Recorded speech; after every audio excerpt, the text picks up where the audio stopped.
Ah ouais. Mais est-ce que toi, l'anxiété, c'est un genre de moteur, de carburant pour t'aider à produire, justement? Humoristiquement, Ben je parle. oui, ça l'est, mais ce que je trouve problématique là-dedans, c'est que j'ai pas le goût non plus de tomber juste en thérapie sur le stage. Tu sais, il faut trouver une façon que ce soit le fun d'en parler, puis mais qu'on puisse tous avoir un bon moment avec ça. Puis moi aussi, tu sais, Hmm. je veux pas comme me rendre pire que je suis en parlant. Fait que tu sais, ça je trouve que c'est quand même quelque chose à tout le temps garder en tête. Tu sais, tu Mhm. veux que le monde dans la salle fasse OK, il en rit, Ouais. c'est chill, on peut en rire nous autres aussi. Mais si tu sens que la personne sur scène est en train de capoter sa vie, à main, t'es comme aïe aïe, OK, ça fait le pas, là, lui, là, tu sais, fait que comme on a plus de fun. Mm. C'est Mais ça. c'est vrai que c'est pas facile d'en parler de même parce que, tu sais, moi, je suis une personne extrêmement anxieuse aussi, puis je veux en parler des fois dans mes affaires, je veux en rire, mais j'arrive pas à trouver l'angle comique de la chose parce que peut-être le manque d'expérience ou whatever, là, mais j'ai bien de la misère. Donc, quand du monde comme toi, mettons, qui arrive à en parler puis à faire rire avec ça, je trouve ça vraiment intéressant. Puis c'est vraiment un moteur de créativité assez puissant, là, tu sais. Puis Mhm. après, tente de réussir à en parler, mais aussi de pas tomber justement dans le ben là, je viens juste chialer pendant 1 heure, tu sais, devant vous autres. Tu sais, il y a comme quelque chose, il y a comme cette ligne à ne pas traverser que c'est pas tout le monde qui est capable de le faire. Puis c'est quand même difficile, là. Oui, oui, oui. Puis moi, j'ai ce problème-là quand je commence à écrire un nouveau numéro parce que, tu sais, moi, de la façon que je fonctionne, j'écris beaucoup d'emblée comme des réflexions puis de l'analyse. Tu sais, je suis un gars assez rationnel. Fait que, tu sais, je vais écrire 6, 10, 15 pages de notes puis de réflexions.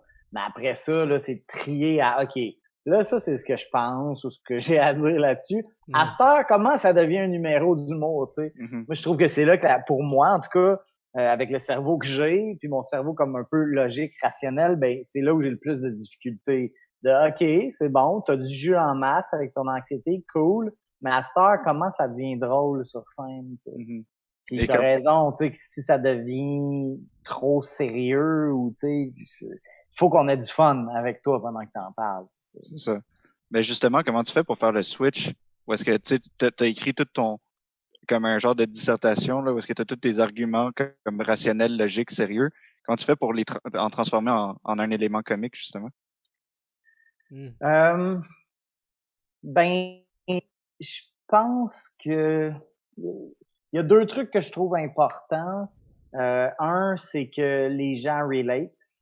Soit qu'ils relate parce qu'ils l'ont vécu eux-mêmes puis ils le comprennent directement, ou soit parce qu'ils connaissent quelqu'un qui l'a vu ou tu sais que c'est assez accessible. Parce que ça, dans le passé, j'ai eu de la misère. Quand je commençais, j'avais de la misère avec ça. Parce que des fois, je partais Hmm. sur un truc super pointu, mais tu sais, si c'est juste moi ou vraiment une faible portion des gens qui le vivent, ben ça va pas lever, là, tu sais. Puis l'autre affaire, je dirais, ce serait peut-être d'avoir des prémices plus légères, là. Mhm. Euh, ça m'aide beaucoup quand j'ai un détachement avec le texte. Parce que quand je tombe trop dans la théorie, là, je me perds. Mais tu sais, des fois, je trouve qu'un brainstorm avec des amis, ça peut aider. Parce que les autres, ils arrivent avec un visage frais sur ton texte, puis ils n'ont pas l'attachement émotif ou ils n'ont pas la charge émotive qui vient avec les trucs plus sérieux que tu dis. Fait que les autres, ils sont plus en surface de ah, ben, tu sais, tu peux dire telle affaire. Des fois, c'est tellement des jokes simples que toi, t'avais pas pensé puisque t'es trop dans ton texte puis dans ton Mhm. analyse. Tu sais. Mhm. Ouais, ouais. Puis comment, t'as dit une affaire que je trouve intéressant. Tu disais que t'as eu avant des problèmes pour rendre tes numbers plus accessibles. Qu'est-ce que t'as fait, genre, ça a été quoi le processus de changement pour devenir plus accessible? Parce que t'as pas dû nécessairement, tu sais, tu t'es pas changé non plus comme personne, genre, t'as pas changé les choses que t'as vécues, fait. Euh, ben, tu sais, c'est difficile de dire juste un truc ou deux, dans le sens que, tu sais, c'est un processus de plusieurs années, là. Tu sais, moi, je suis allé Mhm. à l'école de l'humour, après, j'avais fait de l'humour avant, là, j'étais allé à l'école après. Fait que, tu sais, à travers tout ça, tu finis par comprendre un petit peu quel dosage mettre, je dirais, mais une des trucs que je suis en train de penser en te répondant, c'est que, tu sais, moi, j'aime ben, je réalise que les gens, puis moi-même, on aime les prémices accessibles, tu sais, les prémices simples. Mhm. Puis une des personnes que je trouve qui le fait le mieux, c'est votre dernier invité que vous avez eu, Simon Gouache. Je trouve que ses textes sont pertinents puis intelligents, mais ils sont expliqués à un niveau que je trouve qui est puis j'ai le goût de dire simple, mais c'est pas simple dans le genre de c'est simple ce texte-là, mais c'est vulgarisé, puis c'est ramené à un niveau que tout le monde peut comprendre, tu sais. Mm-hmm. Je trouve qu'il fait pas trop de détours, contrairement à moi avec ma réponse en ce moment que je suis en train de faire, là. Souvent, on fait on dirait qu'il va direct à la synthèse de ce qu'il essaie de dire, puis ça, je pense, c'est une des clés. Faut pas se perdre trop dans nos prémices trop compliquées, puis c'est précis. Ouais, c'est précis. Ouais. En gros, quand tu dis simple, tu veux pas dire genre simple, facile, mais simple, efficace, genre? Ouais. Puis précis, ouais, comme tu dis, tu sais, il y a pas de mots de trop, il va direct à ce qui est important, à ce qu'on comprend, puis tu sais, la table est tellement mise vite pour qu'on rit. Ouais, mais comment est-ce que ton anxiété, mettons, elle te fait que tu vas, mettons, t'auto-juger avant d'écrire de quoi ou avant de faire un number? Est-ce que ça te donne plus de misère, mettons, à faire ça, c'est-tu vraiment drôle, c'est-tu bon? Parce que j'ai l'impression que c'est quelque chose que pas mal de monde ont, quand même. Ouais. Puis je trouve que c'est un des plus grands défauts d'humoriste qu'on peut avoir. Là. Moi, c'est un struggle à tous les jours de ma vie de laisser le côté créatif embarquer sans que le côté de jugement embarque. Il y a comme comme on apprend, mettons, dans les cours de créativité à l'école de l'humour, il y a les différents chapeaux qu'on peut avoir quand on écrit, là, comme le chapeau le plus créateur, clown, ensuite le chapeau de juge, que là, il faut qu'il essaie de rapailler ce qui est bon, ce qui est pas bon, tout ça, mais c'est important, je trouve, de laisser aller le côté créatif puis fun avant de tomber dans le jugement quand on écrit des textes. Puis sur scène, de se reconnecter aussi au côté fun. Puis moi, je l'avoue, c'est comme ma faiblesse la plus totale. Là. Moi, des fois, sur scène, si ça va mal, là, mon juge, il embarque. Puis là, je suis comme, ouais, ça arrive pas fort. Hein, les 3-4 derniers gags, câlisse.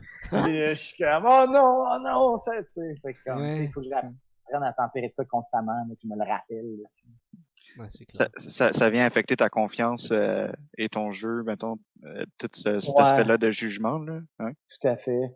Mais tu sais, je pense que je m'améliore, puis tu sais, je pense que je suis rendu à un niveau où est-ce que je suis capable de m'en sortir quand même sans trop que ça paraisse.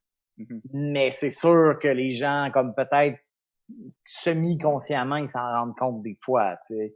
S'ils voient que t'es moins confiant, tu sais. Mais je pense que j'ai assez d'expérience pour que je m'en sors quand même, puis c'est pas un flop. Mais moi, je le sais en sortant. Je suis comme tabarnak, là, ça aurait pu être un 9 sur 10. Là, ça a été un 6 parce que je suis tombé dans ma tête, puis je suis devenu trop critique, puis voilà. Ouais. Puis c'est quoi, t'as-tu des trucs, genre, qui font en sorte que t'es capable de te ramener ou t'empêcher de tomber dans ce piège-là, que ce soit sur scène ou hors de la scène, ou est-ce que c'est juste l'expérience? Ben, je pense que de l'expérience, oui. Mais il y a des trucs, tu sais, on dirait que c'est comme de l'autorégulation, là, tu sais, quand tu te mets à parler, tu sais, je pense que vous l'avez peut-être déjà entendu ou vu ou expérimenté dans vos propres vies, tu sais, tu peux te donner des trucs genre, OK, non, je me laisse pas embarquer là-dedans, je continue ce que je faisais, ou je respire, je me permets d'être dans le moment, tout ça. Mais, tu sais, je pense qu'il y a des gens qui ont plus facilement les skills pour pas tomber dans cet auto-jugement-là. Là, ouais. Moi, j'ose croire que je m'améliore, mais je sais que ça va tout le temps être quelque chose qui peut être présent pour moi, qu'il faut que je me rappelle constamment, versus d'autres que peut-être qu'ils l'ont plus naturellement.